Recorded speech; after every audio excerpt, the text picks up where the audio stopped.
Your grandmother's estate is worth approximately $12 million, and we all know Eliza shouldn't get a penny since she's not even real family. My sister-in-law, Margaret, announced before the lawyer had even opened his briefcase.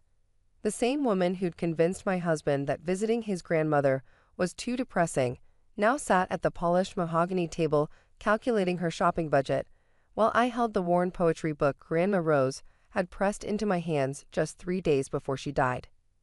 Why had she whispered, "Wait for the video, dear. They'll show their true colors. And then you'll understand everything," with such a knowing smile? Attorney Harrison Blackford adjusted his wire-rimmed glasses, studying the room with the patience of someone who'd overseen countless family implosions. Besides Margaret and her grabby hands, the conference room held my husband Thomas, his brother James, their parents Richard and Patricia, and me, the outsider who'd married 8 years ago. Perhaps we should begin with, Mr. Blackford started. With the reading, Richard interrupted, his voice booming with the authority of a man who'd bullied his way through life. "We don't have all day. Some of us have real jobs to get back to." Real jobs. Unlike me, the pediatric nurse who'd spent every Saturday afternoon for the past 5 years reading to Grandma Rose while they played golf. "Of course," Mr. Blackford said mildly, opening a leather folder. "However, there are some preliminaries we must address.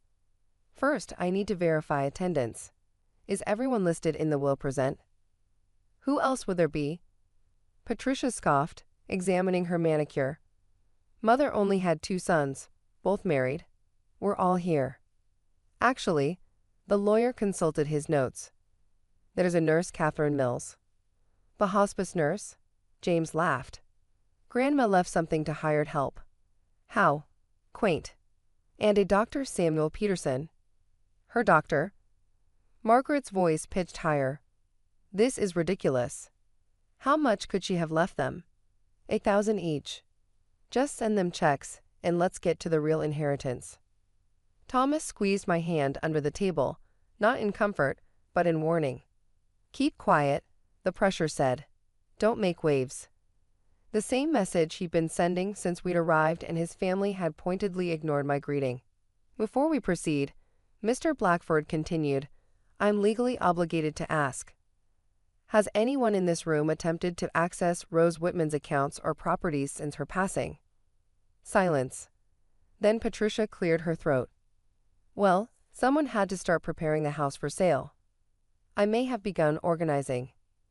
"You mean you ransacked her jewelry box?" I said quietly, speaking for the first time. Every head swiveled toward me. Thomas's grip tightened painfully. "Excuse me." Patricia's voice could have frozen hell. "Tuesday afternoon. You were there with the appraiser.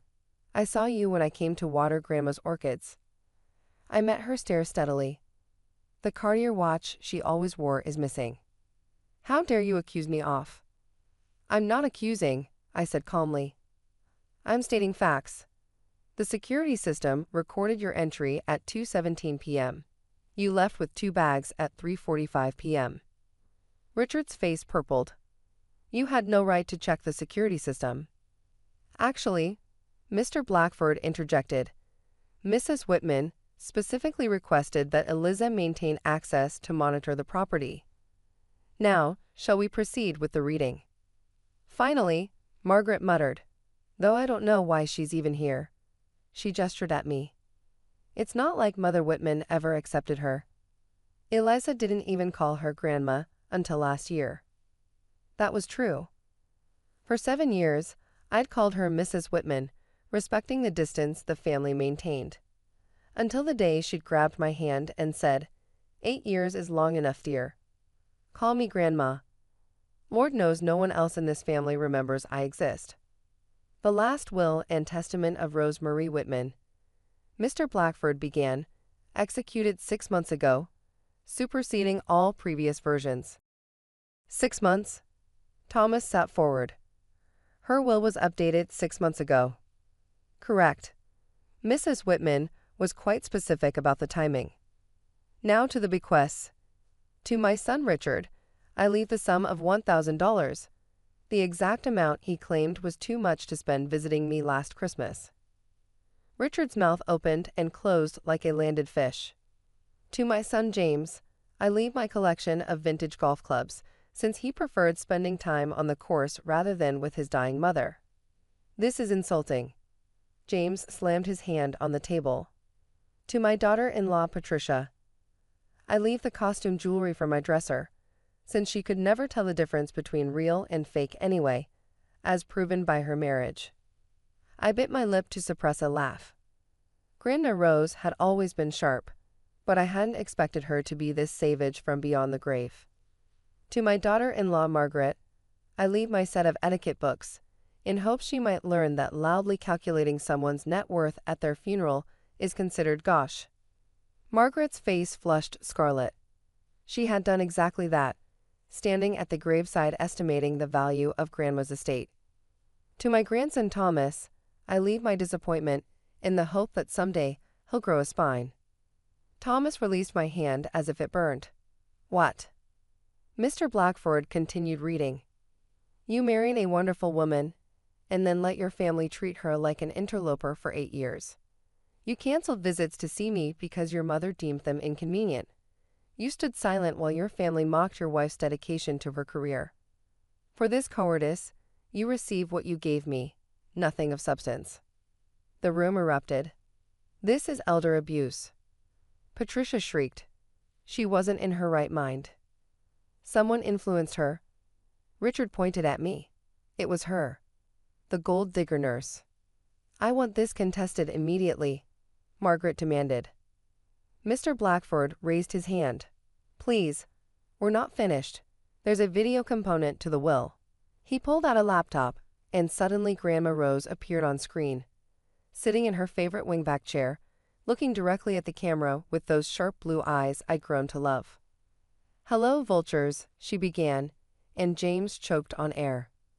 If you're watching this, it means you've just discovered that your assumptions about my estate were wildly incorrect. Let me be clear. I was of sound mind when I made this will. Dr. Peterson verified it, as did a psychiatric evaluation I underwent specifically to prevent any contestation. I have copies of every dismissive email, every canceled visit, every excuse you made to avoid spending time with me in my final years. The Grandma Rose on screen smiled, and it wasn't kind. Richard, you visited me exactly 3 times in 5 years. Once to ask for a loan for James's failed restaurant, once to try to convince me to sign a power of attorney, and once when you thought I was sleeping to photograph my financial documents. Yes, I was awake. Richard's purple face had gone pale. James, you son. You couldn't be bothered to drive 20 minutes to see me. But you had plenty of time to research my property values online. I know about the real estate agent you brought to visit me. She thought I was senile when I pretended not to remember her name. I remembered. I just enjoyed watching her try to assess my house while pretending to care about my health. Turn it off, James said weakly. Patricia and Margaret, you harpies couldn't even pretend to care. The only time you showed interest was when you thought I was too medicated to notice you rifling through my things. Surprise. I was documenting everything for my lawyer. On screen, Grandma Rose held up a notebook. Every visit, every theft, every cruel comment you made about Eliza when you thought I was napping. Which brings me to the only family member who treated me like a human being rather than a bank account. The room fell silent except for the video. Eliza came every Saturday, not because anyone asked her to. In fact, you all mocked her for it. She came because she cared. She read to me, brought me tea, listened to my stories about the old days. She helped me tend my orchids and never once asked about inheritance. When I was in pain, she used her nursing skills to help me be comfortable. When I was lonely, she stayed late just to chat. Grandma looked directly at the camera, as if seeing through time. Eliza, dear, they'll tell you I was manipulated. They'll say you influenced me. Let me be crystal clear. The only influence you had was showing me what family should really look like. You loved me when there was nothing to gain. You visited when it was inconvenient. You saw me as Rose, not as a wallet. Therefore, Mr. Blackford's voice picked up where the video paused. The remainder of the estate, including all properties, investments, and liquid assets totaling approximately $12 million, is left to Eliza Whitman, whom I consider my true granddaughter. The explosion was immediate and predictable. "I'll sue," Richard roared. "This is fraud," Patricia screeched. "You manipulative bitch." Margaret lunged across the table at me, only stopped by Mr. Blackford's security stepping forward. Thomas sat frozen, staring at me as if seeing me for the first time. "There's more to the video," Mr. Blackford said calmly, pressing play. Grandma Rose reappeared. "I know you'll contest this. That's why I've included a provision. Any family member who challenges this will receive nothing, not even the token amounts I've left. Furthermore, I've documented extensive evidence of financial elder abuse. Patricia, that includes the Cartier watch you took last month when you thought I was sleeping. It was insured for $40,000. That's grand theft." Patricia's face went white. "I've instructed Mr. Blackford to pursue criminal charges if anyone contests. I have video evidence, documentation, and witness statements from my healthcare providers about your behavior." The room had gone tomb silent. "Eliza," Grandma's voice softened, "use this gift wisely. I know you will. And remember what I told you. Sometimes the family we choose is more real than the family we're born into. You chose me when no one else did. Thank you for seeing me as more than a checkbook with a pulse." The video ended. Mr. Blackford closed his laptop. "This is," Richard started. "Ironclad," the lawyer finished. "I've been preparing this for 6 months. Every provision has been scrutinized. Every potential challenge has been preempted." Mrs. Whitman was very thorough. "Eliza," Thomas finally spoke, his voice strangled. "You knew?" I shook my head. "I knew she was disappointed in how rarely you all visited. I knew she was hurt by your indifference. But I had no idea about the will." "Liar." Margaret spat. "No one spends that much time with an old woman without expecting something. That's the difference between us," I said quietly. "You can't imagine caring for someone without expectation of reward." I loved Grandma Rose because she was witty, sharp, and had fascinating stories about her life. I visited because I enjoyed her company. "Don't act noble," Patricia sneered. "You're just better at playing the long game." I stood, suddenly exhausted by their venom. "Think whatever you need to think. But while you were calculating her worth, I was calculating her medication schedule. While you were photographing her valuables, I was photographing her smile on good days to show her doctors. That's the difference. If you have any humanity," Richard tried a different approach, "you'll share the inheritance. We're family." "No," I cut him off. "We're relatives. Family shows up. Family cares. Family doesn't treat Sunday dinners like networking opportunities and hospital visits like inconveniences." I turned to Thomas. 8 years. 8 years I've waited for you to stand up to them. To tell them to stop treating me like staff at family gatherings. To defend me when they forgot to set a place for me at holidays. Grandma saw it all, and it broke her heart. "Eliza," he started. "Mr. Blackford," I said, ignoring my husband, "what are the next steps?" "I'll handle the estate transfer. It should be complete within 90 days. The house is yours immediately. Mrs. Whitman wanted you to have somewhere to go." He paused meaningfully. She was very specific about that. I understood. Grandma had known this would end my marriage. As I gathered my purse, Thomas grabbed my arm. "You're not seriously leaving?" "Actually, I am. Your grandmother was right. You're spineless. 8 years of choosing them over me. 8 years of keep the peace, and that's just how they are. Well, now you can have all the peace you want." I walked out, leaving them to their rage and recriminations. Behind me, I heard Patricia screech about theft and lawyers and family loyalty. The loyalty they'd never shown to the woman who'd raised them. In the parking lot, I sat in my car and finally let the tears fall. Not for the money. I'd have traded every penny for more time with Grandma Rose. But for the woman who'd seen me, really seen me, when her own family had rendered us both invisible. My phone buzzed. A text from an unknown number that turned out to be Mr. Blackford. "Mrs. Whitman left a personal letter for you in the house. She said you'd know where to look." I did know. The poetry book in my hands. The one she'd given me days before she died. Inside the cover, I found an envelope.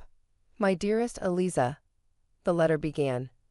"By now you've met the wolves and understood why I changed my will. They'll paint you as a villain, but we both know the truth. You gave me something worth more than money. You gave me your time, your genuine care, and your friendship. The money is just a tool. Use it to build the life you deserve, away from those who don't value you. All my love, your chosen Grandma Rose." P.S. The orchids will need water on Thursday. They're yours now. Like everything else I valued, I know they'll thrive in your care. I drove to Grandma's house, my house now, and walked through rooms filled with memories of Saturday afternoons and quiet conversations. The orchids sat in the sunroom, blooming brilliantly, unaware their caretaker had changed. My phone rang. Thomas. I sent it to voicemail and blocked his number. Then his family's numbers, one by one. In the kitchen, I made tea in Grandma's favorite pot and sat in her chair, looking out at the garden we'd planned to renovate together. We'd never get to plant those roses she'd wanted, but I'd plant them anyway. For her. For the woman who'd chosen me as family when her blood relatives had chosen greed. The $12 million would change my life, but not as much as Grandma Rose already had. She'd shown me that real wealth wasn't measured in dollars. It was measured in Saturday afternoons spent reading poetry to someone who treasured your presence more than your presence. And that was an inheritance no one could contest.